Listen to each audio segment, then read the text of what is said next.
একজন মুসলিম পুরুষের আসল শক্তি তার পেশিতে নয়, বরং তার রাগকে নিয়ন্ত্রণে।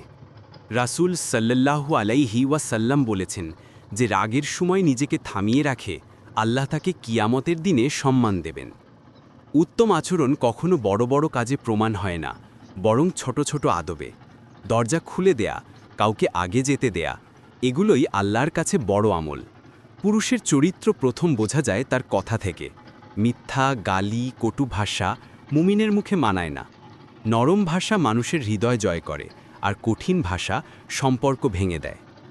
ভুল করলে দুঃখ প্রকাশ করা এটা দুর্বলতা নয়, বরং একজন সত্যিকারের মুমিন পুরুষ বুঝতে পারে কখন আমি দুঃখিত বলা দরকার। মানুষকে অপমান করা খুব সহজ, কিন্তু সম্মান দেয়াই আসল উত্তম আচরণ। আল্লাহ বলেছেন, কোনো মুসলিমকে ছোট করা হারামের কাছাকাছি। মুমিন পুরুষ বাবা মায়ের কাছেই সবচেয়ে নরম। তাদের সেবা করা, তাদের সাথে কোমল আচরণ করা, এটাই প্রকৃত মর্দানগিরি।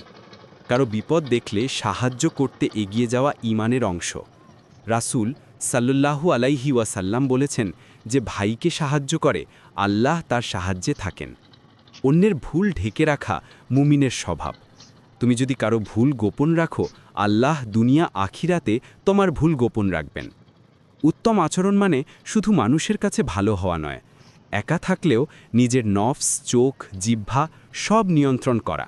মনে রাখতে হবে, মানুষ দেখুক বা না দেখুক, আল্লাহ সব সময় দেখেন। আর শুরুটা হয় সালাম থেকে। আসসালামু আলাইকুম। সালাম ছড়ালে ভালোবাসা বাড়ে, মন নরম হয়, সম্পর্ক শক্ত হয়। উত্তম আচরণ, এটাই একজন মুসলিম পুরুষের আসল সৌন্দর্য।